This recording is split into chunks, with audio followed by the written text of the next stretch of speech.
ตัดรู้ชอบได้โดยพระองค์เองสวัสดีครับท่านผู้ฟังที่เคารพครับ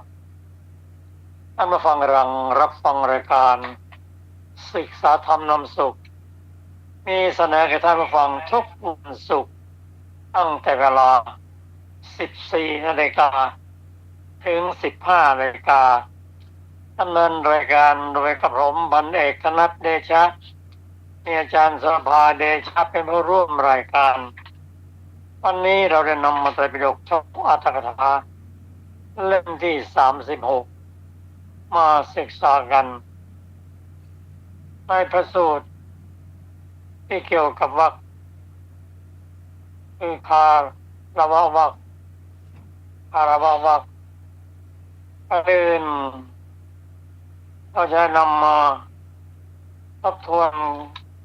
ถึงเรื่องกำลังนี้ประกอบด้วยเจตสิก5 ตัวด้วยกันนั่นคือศรัทธามาในกลุ่มของฝ่ายบุญฝ่ายกุศลวิริยะมาจากปกิณกะเจตสิกอันประกอบด้วยวิตกวิจารวิริยะปิติฉันทะสติมาจากฝ่ายบุญคือฝ่ายที่เป็นโสภณะเจตสิก19 ดวง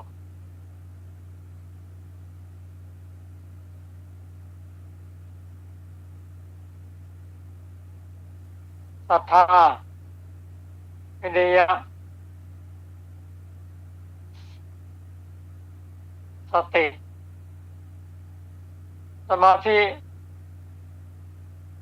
มาจากฝ่ายสัพพกิตตสาธารณเจตสิก7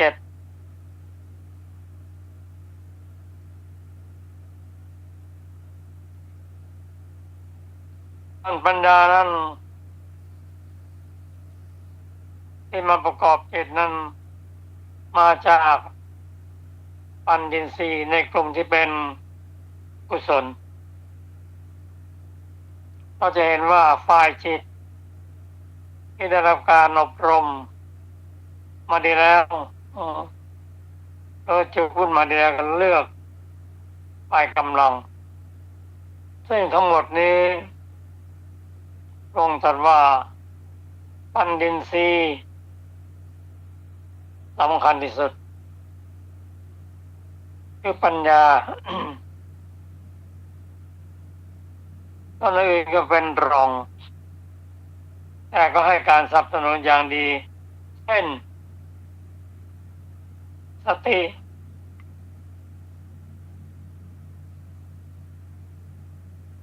ท่านเปรียบเหมือนกับมือที่กำลังจับกอข้าวส่วนปัญญินทรีย์นั่นก็เป็นเคียวตักพูดง่ายๆว่าอินทรีย์นั้นที่เลือกมาในตัวสตินั้น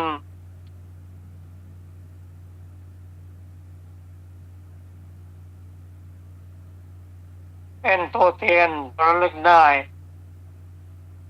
ท่านเปรียบเหมือนกับเขื่อนกั้นมากน้ำล้นเข้ามาส่วนเขาจะปิดกั้นแน่นอนนั้นต้องเป็นปัญญินทรีย์เพราะฉะนั้นปัญญาจึงยอมรับว่าเป็นที่หมายของทั้งปวงอันนี้เป็นอีกเรื่องหนึ่งส่วนเรื่องต่อไปนั้นเป็นเรื่องที่พระพุทธเจ้าได้ตรัสกับพระภิกษุว่าภิกษุทั้งหลาย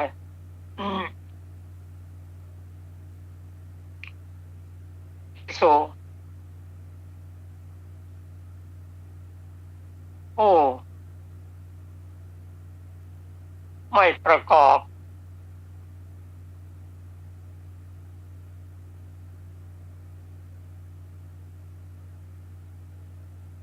ด้วยธรรมคือ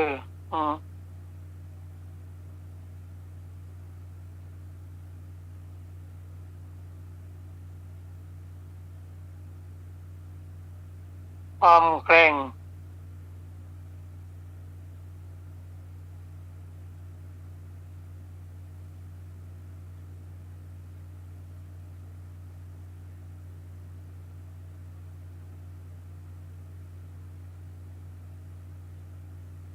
และความรู้คุณ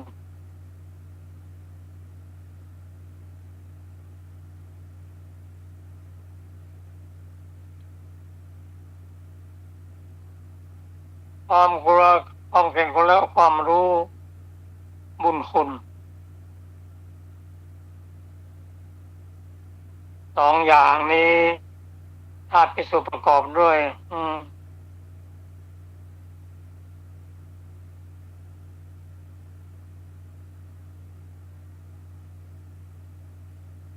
ความเกรงและความรู้คุณและปฏิบัติสอนเสมอ กับเพื่อนพรหมจรรย์แล้ว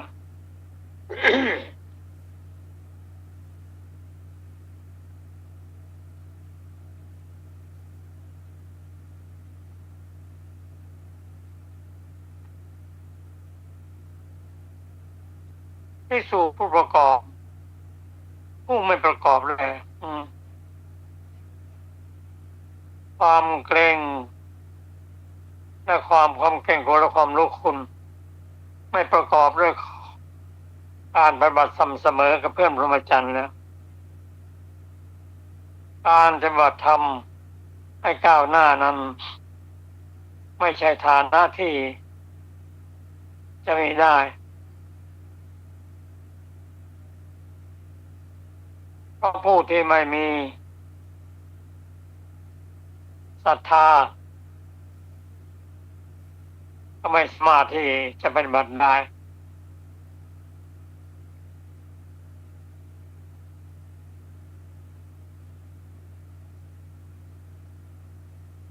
ส่วนผู้ที่สู่ผู้ใดก็ตามประกอบด้วยธรรมสามประการ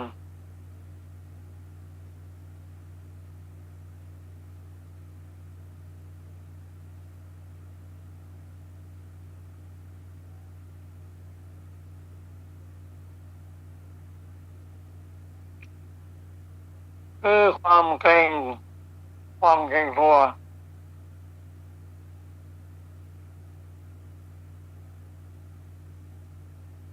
เคารพ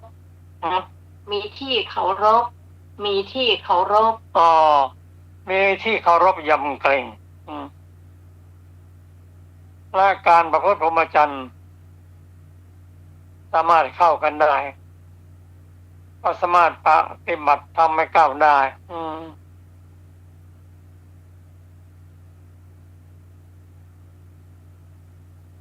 อะไรเนี่ย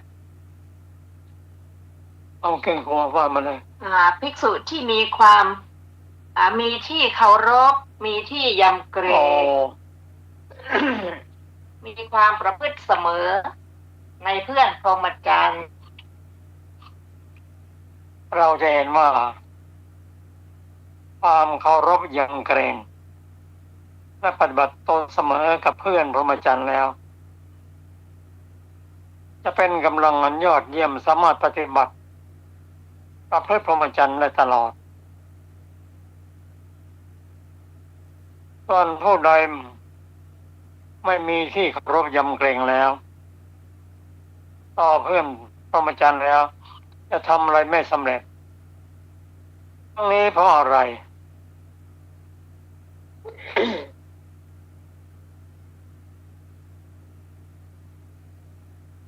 หลังจากที่ พระผู้มีพระภาคเจ้า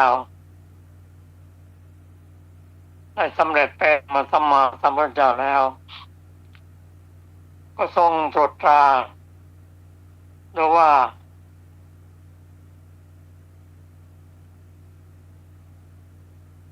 พระองค์มีที่ยำเกรงมีที่เคารพยำเกรงแล้ว จึงได้สำเร็จเป็นพุทธเจ้าธรรมที่ทำให้พระองค์เคารพยำเกรงนั้นได้แก่พระธรรมวินัยนั่นเองพระพุทธเจ้าทุกองค์ในเป็นพระสัมมาสัมพุทธเจ้าแล้วก็เพราะอาศัยพระธรรมของพระพุทธเจ้าองค์ก่อนๆซึ่งเป็นที่เคารพยำเกรงอันนี้เป็นเรื่องที่พระองค์เห็นว่าความเคารพยำเกรงในบุคคลก็ดีในธรรมก็ดีเป็นสิ่งสำคัญแม้พระองค์ถ้าหากมีบุคคลที่น่าเคารพน่ายำเกรงพระองค์ก็จะนับถือแต่พระองค์ทรงตรวจดูแล้วพิจารณาทั่วแล้วตัวจักรวาลนี้ไม่มีบุคคลที่น่าเคารพยำเกรงนอกจากพระสัทธรรมเพราะฉะนั้นพระองค์จึงเคารพพระสัทธรรมมากมีอยู่ครั้งหนึ่ง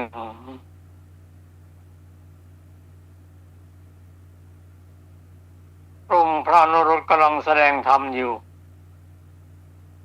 จนจบพอจบแล้วก็ออกมาพบพระพุทธเจ้าทรงประทับยืนอยู่ได้เรียนถามว่าพระองค์เสด็จมาตั้งแต่เมื่อไหร่ตรัสว่าก็ก่อนได้เริ่มต้นนั่นแหละโอ้การปฏิบัติอย่างนี้ก็ทำได้ยากพระเจ้าค่ะทั้งนี้พระองค์เคารพพระสัตย์เพราะฉะนั้นพระองค์จึงถือเป็นเรื่องที่สำคัญอย่างยิ่งพระพุทธเจ้าเองยังมีที่เคารพยำเกรงภิกษุเป็นสาวกนั้นมีโอกาสที่โชคดีที่จะมีพระพุทธเจ้ามีพระธรรมเป็นที่เคารพยำเกรงได้ถือเป็นข้อปฏิบัติเป็นประเพณีต่อกันมา เพราะทุกสิ่งอย่างนั้นก็ต้องอาศัยพระพุทธเจ้าอาศัยพระสัทธรรมทุกสิ่งทุกอย่างจึงดำรงอยู่ได้แม้บัดนี้พระพุทธเจ้าได้เสด็จดับขันธ์เป็นนานแล้วแต่พระธรรมวินัยนั้นยังเป็นที่เคารพยำเกรงของภิกษุอยู่ถ้าจะทำอะไรก็ต้องอาศัยพระสัทธรรมนะการบรรพชาอุปสมบทกิจการใดๆนั้นถ้าขัดกับพระธรรมวินัยแล้วก็ท่านจะไม่ประทำเลยเป็นการเคารพยำเกรงก็ด้วยเหตุนี้จึงทำให้พระพุทธศาสนาดำรงอยู่ได้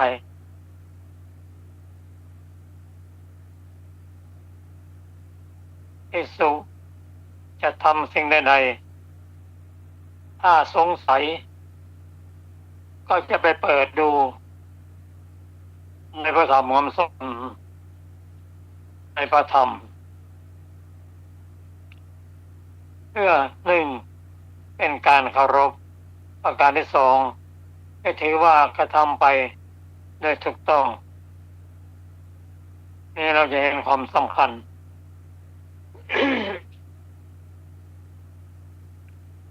ซึ่งเราได้ศึกษา มาจากสูตรนี้ก็ได้มาเป็นประเพณีนำมาทำมาสอนมาประพฤติกันว่าบุคคลทั่วไปนั้นจะต้องมีบุคคลที่เคารพยำเกรง เป็นที่พึ่งที่อาศัยนักศึกษาอาศัยครูบาอาจารย์เป็นที่เคารพยำเกรงฟังธรรมของท่านสงสัยก็ไปเรียนถามบุตรธิดาก็นำส่วนนี้มาปฏิบัติ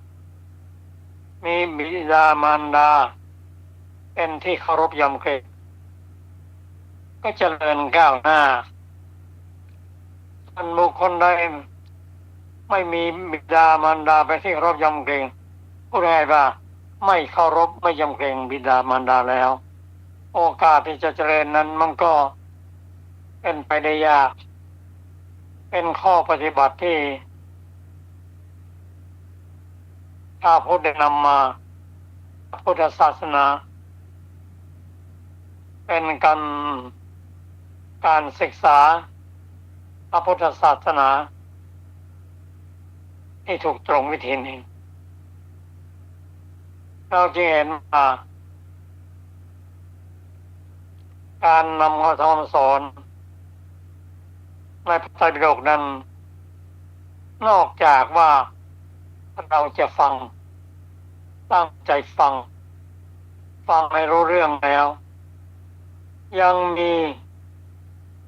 คำถามลึกซึ้งที่ทำให้เกิดปัญญาขึ้นแล้วก็เอาพระธรรมวินัยนั่นแหละเป็น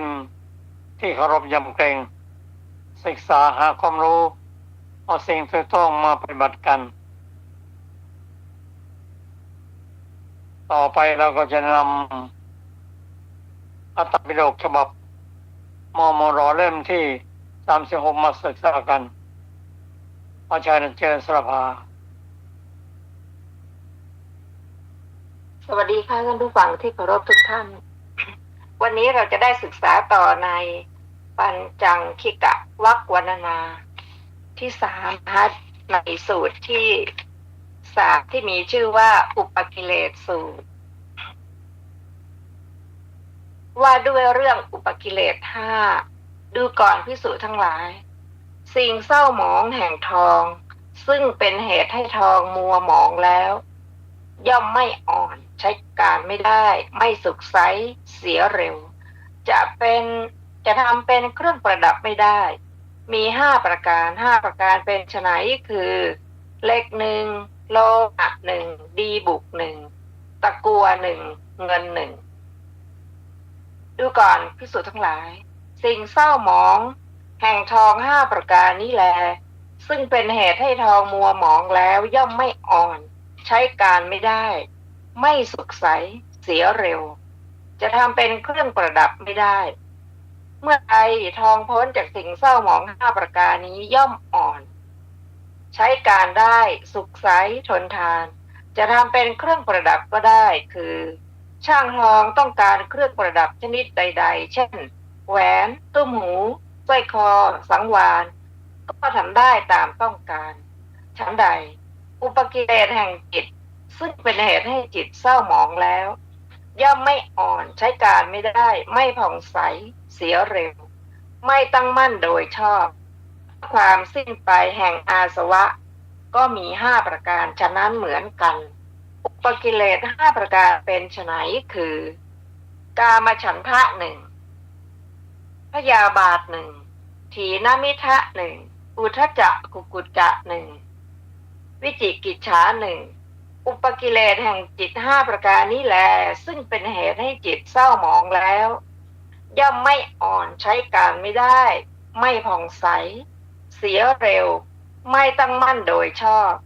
เพื่อความหมดสิ้นไปแห่งอาสวะแต่เมื่อใดจิตพ้นจากอุปกิเลส5ประการนี้ย่อมอ่อนใช้การได้ผ่องใสทนทานตั้งมั่นโดยชอบเพื่อความหมดสิ้นไปแห่งอาสวะและภิกษุจะน้อมจิตไปเพื่อทำให้แจ้งด้วยปัญญาอันยิ่งซึ่งธรรมที่จะพึงทำให้แจ้งได้ด้วยปัญญาอันยิ่งใดๆเมื่อธรรมเคลื่อนสืบต่อมีอยู่ไม่ขาดสายเธอจะบรรลุผลสำเร็จในธรรมนั้นๆโดยแน่นอนถ้าภิกษุ หวังอยู่ว่าเราพึงแสดงฤทธิ์ได้หลายประการคือคนเดียวเป็นหลายคนก็ได้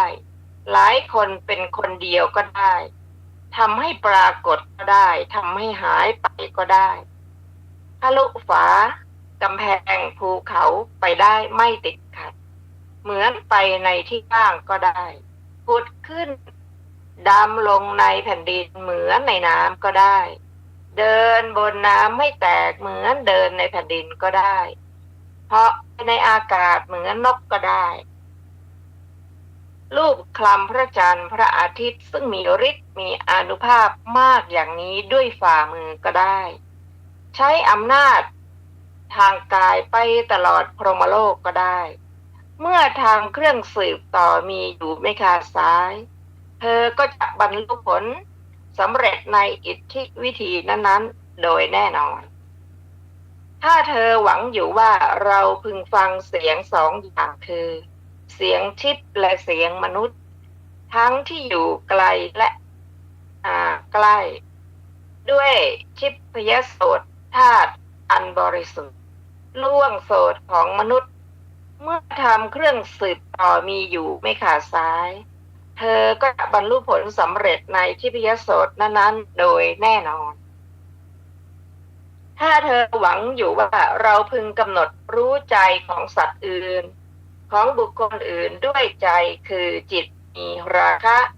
ก็พึงรู้ว่าจิตมีราคะหรือจิตปราศจากราคะก็พึงรู้ว่าจิตปราศจากราคะจิตมีโทสะก็พึงรู้ว่าจิตมีโทสะหรือจิตปราศจากโทสะก็พึงรู้ว่าจิตปราศจากโทสะจิตมีโมหะก็พึงรู้ว่าจิตมีโมหะ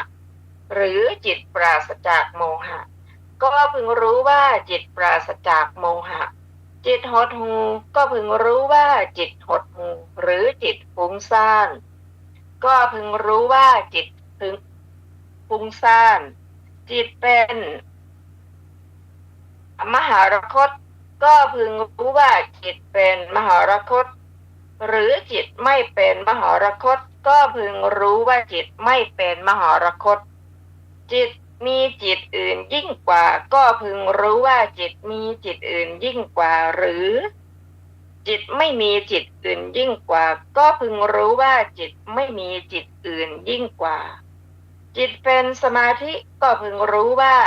จิตเป็นสมาธิหรือจิตไม่เป็นสมาธิก็พึงรู้ว่าจิตไม่เป็นสมาธิจิตหลุดพ้นก็พึงรู้ว่าจิตหลุดพ้นหรือไม่หลุดพ้นก็พึงรู้ว่าจิตไม่หลุดพ้นเมื่อทำเครื่องสืบต่อมีอยู่ไม่ขาดสายเธอก็จะบรรลุผลสำเร็จในเจโตปริยญาณนั้นๆโดยแน่นอนถ้าเธอหวังอยู่ว่าเราพึงระลึกชาติก่อนได้เป็นอันมากคือระลึกได้ชาติหนึ่งบ้าง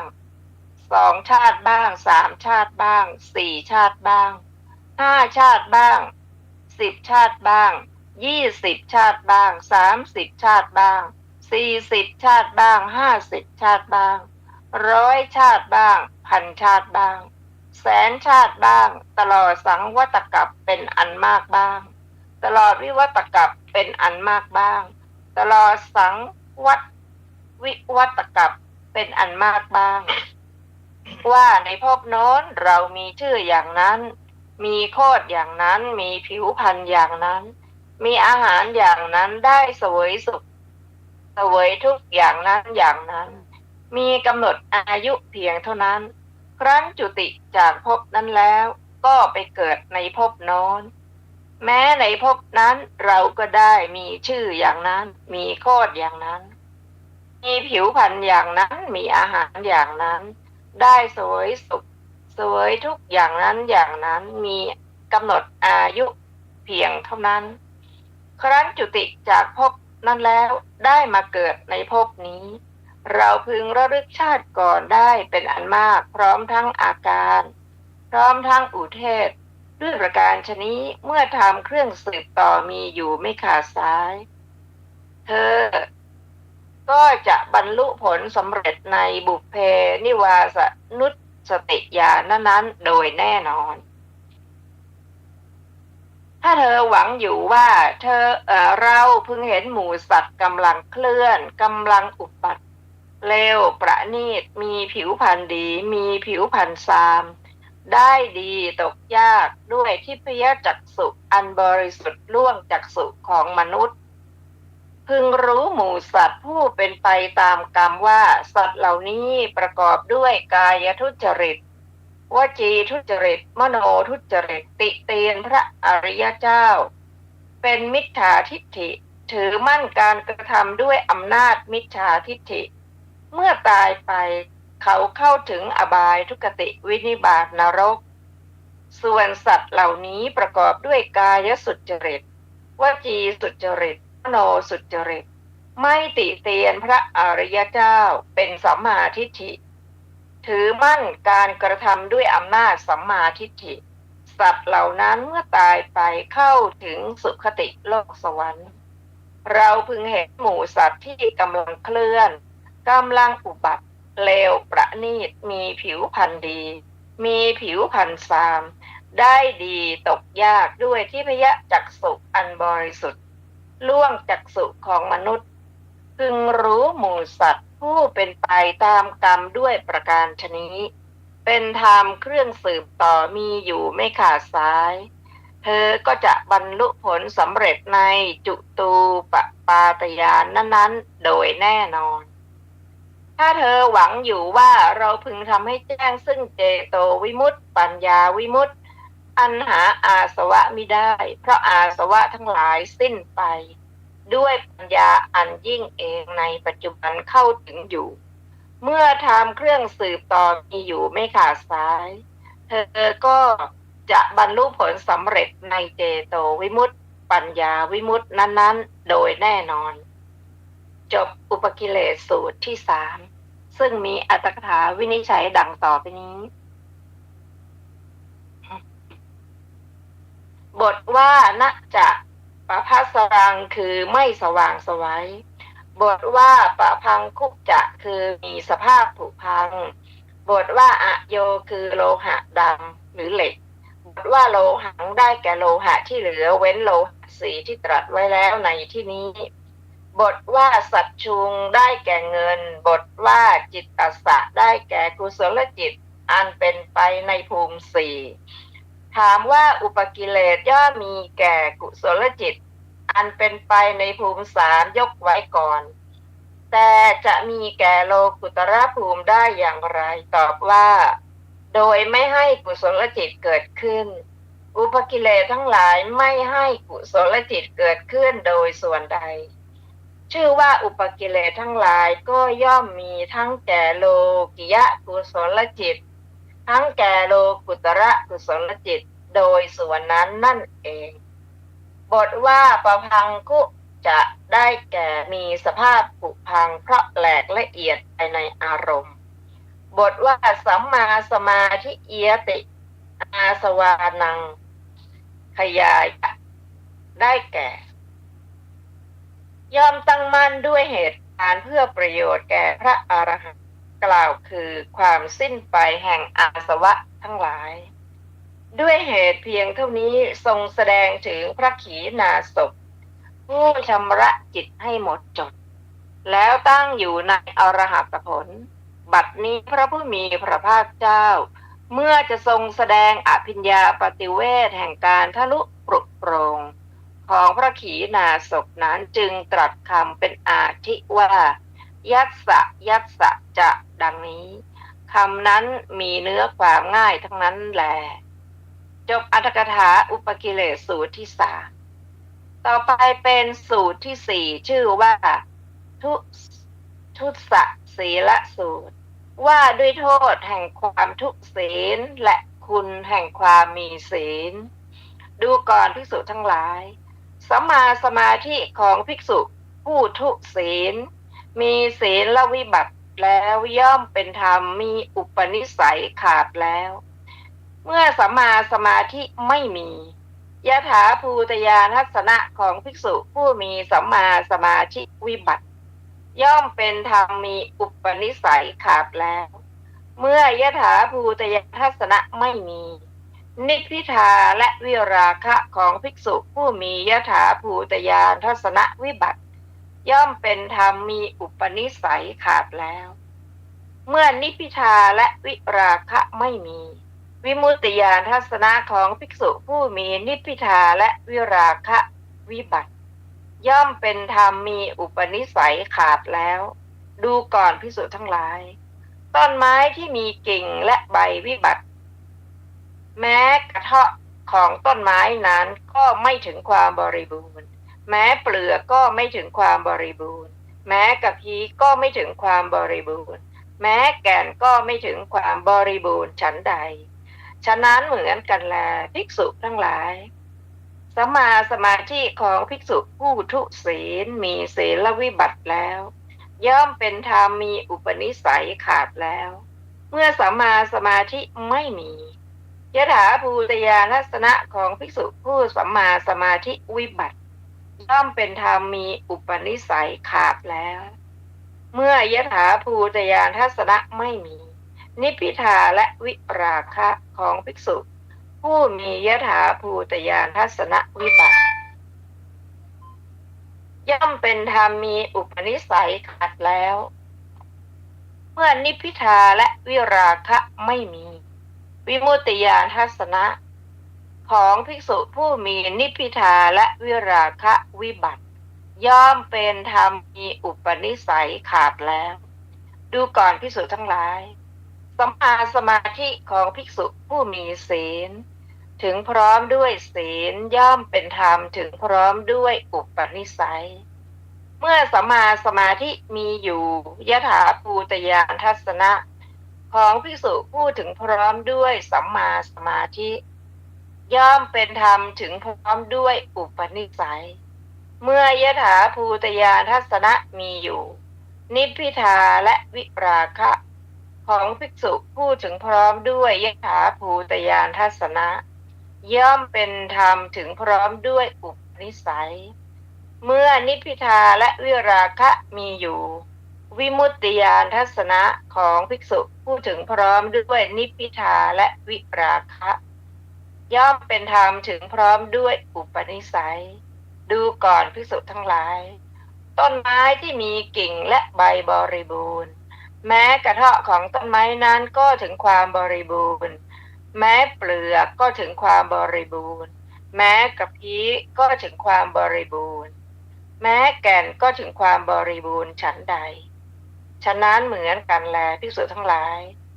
สัมมาสมาธิของภิกษุผู้มีศีลถึงพร้อมด้วยศีลย่อมเป็นธรรมถึงพร้อมด้วยอุปนิสัย เมื่อสัมมาสมาธิมีอยู่ยถาภูตญาณทัศนะของภิกษุผู้ถึงพร้อมด้วยสัมมาสมาธิย่อมเป็นธรรมถึงพร้อมด้วยอุปนิสัย เมื่อยถาภูตญาณทัศนะมีอยู่นิพพิทาและวิราคะของภิกษุผู้ถึงพร้อมด้วยยถาภูตญาณทัศนะ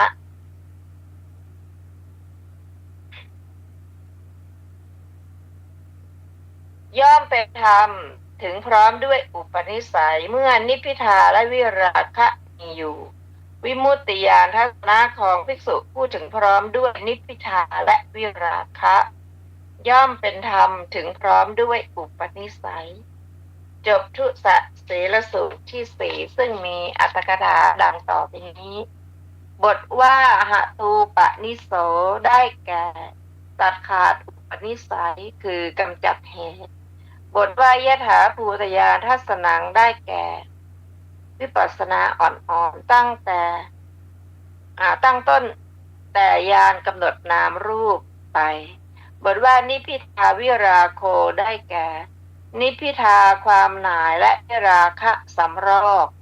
ในสองอย่างนั้นนิพพิทาเป็นวิปัสสนามีกำลังวิราคะเป็นมรรคบทว่าวิมุตติญาณทัศนังได้แก่ผลวิมุตติและปัจเจเวคขณะญาณจบอรรถกถาของ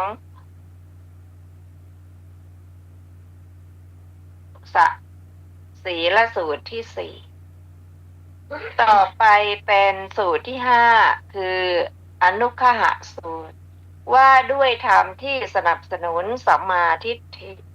ดูก่อนภิกษุทั้งหลายสัมมาทิฏฐิอันองค์ห้าอนุเคราะห์แล้วย่อมเป็นธรรมมีเจโตวิมุตติเป็นผลมีเจโตวิมุตติเป็นพลานิสงส์และเป็นธรรมมีปัญญาวิมุตติเป็นผลมีปัญญาวิมุตติเป็นพลานิสงส์องค์ห้าเป็นไฉนดูก่อนภิกษุทั้งหลายในธรรมวินัยนี้สัมมาทิฏฐิอันศีลอนุเคราะห์แล้วอันการสนทนาธรรมอนุเคราะห์แล้วอันสมถะอนุเคราะห์แล้ว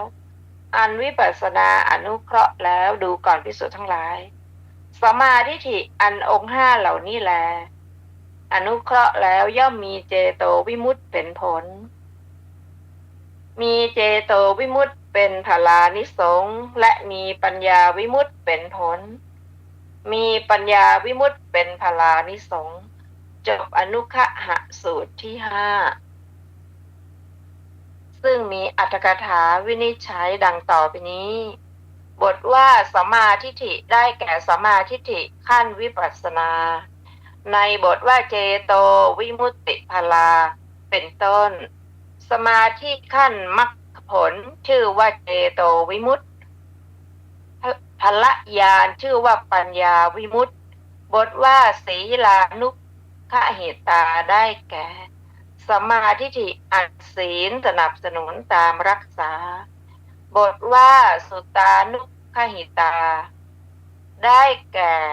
สัมมาสมาธิอันพาหุสัจจะสนับสนุนบทว่าสากัจฉานุขหิตา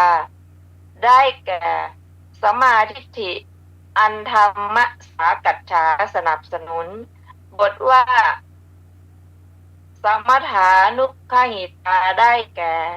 สัมมาสมาธิอันเอกคตาจิตสนับสนุน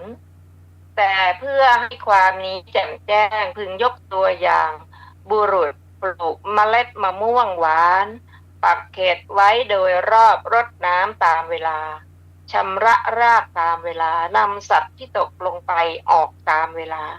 ดึงใยแมงมุมออกตามเวลาแล้วบำรุงมะม่วงสัมมาทิฏฐิขั้นวิปัสสนาพึงเห็นดุจการปลูกเมล็ดมะม่วงหวานของบุรุษการที่ศีลสนับสนุนพึงเห็นดุจการปักเขตการที่สุตะสนับสนุนดุจการรดน้ำการที่สนทนาธรรมสนับสนุนก็ดุจการชำระรากการที่สมถะสนับสนุนด้วยการขจัดอันตรายของฌานและวิปัสสนาดุจการนำสัตว์ออกการที่วิปัสสนามีกำลังสนับสนุนก็ดุจการดึงใยแมงมุมออกความที่สัมมาทิฏฐิมีมูลอันคุณมีศีลเป็นต้นเหล่านี้สนับสนุนแล้วจำเริญด้วยทิฏฐิเป็นมรรคแล้วอำนวยซึ่งเจโตวิมุตติผลและปัญญาวิมุตติผลเร็วพลันพึงเห็นดุจการที่ต้นไม้อันบุรุษอุดหนุนอย่างนี้เจริญงอกงามแล้วให้ผลเร็วพลันจบอรรถกถาอนุคหะสูตรที่ห้าต่อไปเป็นวิมุตติสูตรว่าด้วยเหตุแห่งวิมุตติห้าประการดูก่อนภิกษุทั้งหลายเหตุแห่งวิมุตติห้าประการนี้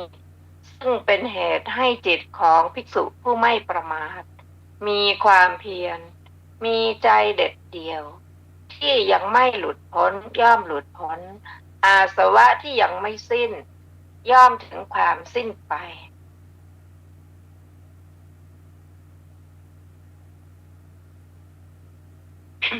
หรือเธอย่อมบรรลุธรรมอันเกษมจากโยคะชั้นเยี่ยมที่ยังไม่ได้บรรลุเหตุแห่งวิมุตติห้าประการเป็นไฉนดุจก่อนภิกษุทั้งหลายพระศาสดาหรือเพื่อนสัพพมจารีผู้อยู่ในฐานครูบางรูปแสดงธรรมแก่ภิกษุในธรรมวินัยนี้เธอย่อมเข้าใจอัตถะพ เข้าใจธรรมในธรรมนั้นตามที่พระศาสดาหรือเพื่อนสัพพมจารีผู้อยู่ในฐานะครูแสดงแก่เธอเมื่อเธอเข้าใจอัดเข้าใจธรรมย่อมเกิดปราโมทย์เมื่อเกิดปราโมทย์แล้วย่อมเกิดปีติเมื่อใจเกิดปีติกายย่อมสงบผู้มีกายสงบแล้วย่อมได้เสวยสุขเมื่อมีสุขจิตย่อมตั้งมั่นดูก่อนภิกษุทั้งหลายนี้เป็นเหตุแห่งวิมุตติข้อที่หนึ่ง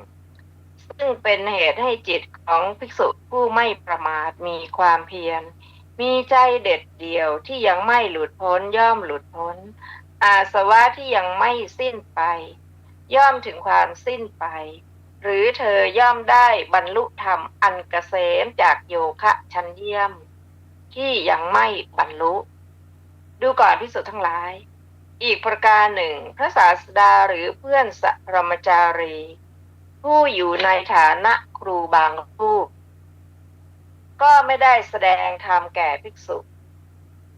ก็แต่ว่าภิกษุย่อมแสดงธรรมเท่าที่ได้สดับได้ศึกษาเล่าเรียนมาแก่ชนเหล่าอื่นโดยพิสดารเธอย่อมเข้าใจธรรมในธรรมนั้นที่ภิกษุแสดงธรรมเท่าที่ได้สดับได้ศึกษาเล่าเรียนมาแก่ชนเหล่าอื่นโดยพิสดารเมื่อเธอเข้าใจอัดเข้าใจธรรมย่อมเกิดปราโมทย์และอื่นๆเมื่อมีสุขจิตย่อมตั้งมั่นดูก่อนภิกษุทั้งหลายนี้เป็นเหตุแห่งวิมุตติข้อที่สองดูก่อนภิกษุทั้งหลายอีกประการหนึ่งเมื่อพระศาสดาหรือเพื่อนสัพพมจารีผู้อยู่ในฐานะครูบางรูปก็ไม่ได้แสดงธรรมแก่ภิกษุแม้ภิกษุก็ไม่ได้แสดงธรรมเท่าที่ได้สดับได้ศึกษาเล่าเรียนมาแก่ชนเหล่าอื่นโดยพิสดารก็แต่ว่าภิกษุย่อมทำการสาธยายธรรมเท่าที่ได้สดับได้ศึกษาเล่าเรียนมาโดยพิสดารเธอย่อมเข้าใจอัดเข้าใจธรรมในธรรมนั้นตามที่ภิกษุสาธยายธรรมเท่าที่ได้สดับได้ศึกษาเล่าเรียนมาโดยพิสดารเมื่อเธอเข้าใจอัดเข้าใจธรรมย่อมเกิดปราโมทย์และอื่นๆเมื่อมีสุขจิตย่อมตั้งมั่นดูก่อนภิกษุทั้งหลายนี้เป็นเหตุแห่งวิมุตติข้อที่สามดูก่อนภิกษุทั้งหลายอีกประการหนึ่งพระศาสดาหรือเพื่อนสัพพมจารีผู้อยู่ในฐานะครูบางรูปก็ไม่ได้แสดงธรรมแก่ภิกษุก็ไม่ได้แสดงธรรมเท่าที่ได้สดับได้ศึกษาเล่าเรียนมาแก่ชนเหล่าอื่นโดยพิสดารแม้ภิกษุก็ไม่ได้ทำการสาธยายเท่าที่ได้สดับได้ศึกษาเล่าเรียนมาโดยพิสดารก็แต่ว่าภิกษุย่อมตรึกตรองใคร่ครวญธรรมเท่าที่ได้สดับได้ศึกษาเล่าเรียนมาด้วยใจเธอย่อมเข้าใจอัดเข้าใจธรรมในธรรมนั้นตามที่ภิกษุตรึกตรองใคร่ครวญทำตามที่ได้สดับได้ศึกษาเล่าเรียนมาด้วยใจเมื่อเธอเข้าใจอัดเข้าใจธรรมย่อมเกิดปราโมทย์อื่นๆเมื่อมีสุขจิตย่อมตั้งมั่นดูก่อนภิกษุทั้งหลายนี้เป็นเหตุแห่งวิมุตติข้อที่สี่ดูก่อนภิกษุทั้งหลายอีกประการหนึ่งพระศาสดาหรือเพื่อนสัพพมจารีผู้อยู่ในฐานะครูบางรูปก็ไม่ได้แสดงธรรมแก่ภิกษุก็ไม่ได้แสดงธรรมเท่าที่ได้สดับได้ศึกษาเล่าเรียนมาแก่ชนเหล่าอื่นโดยพิสดารภิกษุก็ไม่ได้สาธยายธรรมเท่าที่ได้สดับ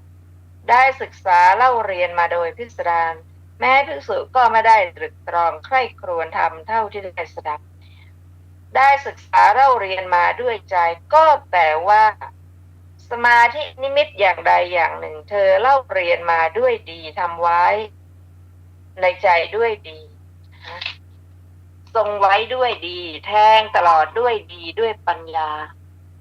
เธอย่อมเข้าใจอัดเข้าใจธรรมในธรรมนั้นตามที่เธอเล่าเรียนสมาธินิมิตอย่างใดอย่างหนึ่งมาด้วยดีทำไว้ในใจด้วยดีทรงไว้ด้วยดีแทงตลอดด้วยดี ด้วยปัญญาเมื่อเธอเข้าใจอัดเข้าใจธรรมย่อมเกิดปราโมทย์เมื่อเกิดปราโมทย์แล้วย่อมเกิดปีติเมื่อมีใจเกิดปีติกายย่อมสงบผู้มีกายสงบแล้วย่อมได้เสวยสุขเมื่อมีสุขจิตย่อมตั้งมั่นดูก่อนภิกษุทั้งหลายนี้เป็นเหตุแห่งวิมุตติข้อที่5ซึ่งเป็นเหตุให้จิตของภิกษุผู้ไม่ประมาทมีความเพียรมีใจเด็ดเดี่ยวอยู่ที่ยังไม่หลุดพ้นย่อมหลุดพ้นอาสวะที่ยังไม่สิ้นย่อมถึงความสิ้นไปหรือเธอย่อมได้บรรลุธรรมอันเกษมจากโยคะชั้นเยี่ยมที่ยังไม่บรรลุดูก่อนภิกษุทั้งหลายเหตุแห่งวิมุตติ5ประการนี้แลซึ่งเป็นเหตุให้จิตของภิกษุผู้ไม่ประมาทมีความเพียรมีใจเด็ดเดี่ยวที่ยังไม่หลุดพ้นย่อมหลุดพ้นอาสวะที่ยังไม่สิ้นย่อมถึงความสิ้นไปเธอย่อมได้บรรลุธรรมอันเกษมจากโยคะชั้นเยี่ยมที่ยังไม่ได้บรรลุมีอรรถกถาวินิจฉัยไว้ดังต่อไปนี้เหตุแห่งการหลุดพ้นคือวิมุตตายตนานินะแปลว่าเหตุแห่งการหลุดพ้นบทว่ายัตถะได้แก่ในวิมุตตยายตนะคือเหตุแห่งการหลุดพ้นใดบทว่าสัทธาธรรมังเทเสติได้แก่ศาสดาทรงแสดงสัจธรรมสี่บทว่าอัฏฐปฏิสังเวทิโนได้แก่รู้ความแห่งบาลีบทว่าธรรมปฏิสังเวทิโนได้แก่รู้บาลีบทว่าปามุจฉังได้แก่ปีติอย่างอ่อนบทว่าปีติได้แก่ปีติมีกำลังอันเป็นอาการยินดีบทว่ากายโยได้แก่นามกายบทว่าปัสสัมภติคือสงบนิ่งบทว่าสุขังเวเทติได้แก่ได้ความสุขบทว่าจิตตังสมาธิยติได้แก่จิตตั้งมั่นด้วยสมาธิชั้นอรหัตผลจริงอยู่ภิกษุนี้เมื่อฟังธรรมนั้นย่อมรู้จักฌานวิปัสสนามรรคและผลในที่ฌานเป็นต้นมาแล้วเมื่อภิกษุรู้อย่างนี้ปีติก็เกิดในระหว่างปีตินั้นภิกษุนั้นก็ไม่ท้อถอยบำเพ็ญอุปจารกรรมฐานเจริญวิปัสสนาแล้วย่อมบรรลุพระอรหันต์ทรงหมายถึงพระอรหันต์นั้นจึงตรัสว่าจิตตังสมาธิยติดังนี้แม้ในบทที่เหลือก็นัยนี้เหมือนกันแต่นี้เป็นความต่างกันบทว่าสมาธินิมิตตังได้แก่สมาธิอารมณ์38อย่างใดอย่างหนึ่งชื่อว่าสมาธินิมิตแม้ในบทเป็นต้นว่าสุข้างหิตังโหติกรรมฐานอันผู้เรียนกรรมฐานในสำนักอาจารย์เป็นอันเรียนแล้วด้วยดีใส่ใจไว้ด้วยดีทรงจำไว้ด้วยดีบทว่าสุปฏิวิทังปัญญายะได้แก่ทำให้ประจักษ์ดีด้วยปัญญาบทว่าตัสมิงธรรมเมได้แก่ในธรรมคือบาลีที่มาแห่งกรรมฐานนั้นในสูตรนี้ตรัสวิมุตตยายตนะแม้ทั้ง5ถึงอรหัตจบอรรถกถาของวิมุตติสูตรที่6ท่านฟังที่เคารพเข้าวันนี้รายการศึกษาธรรมนำสุขก็ได้หมดเวลาลงแล้วขอพระคุณทุกท่านที่ได้ร่วมศึกษาด้วยกันเราจะมาพบกันใหม่ในวันพรุ่งนี้เวลา 15 นาฬิกาเป็นต้นไปวันนี้ขอมีความสุขสวัสดีเจริญธรรมยิ่งสวัสดีค่ะ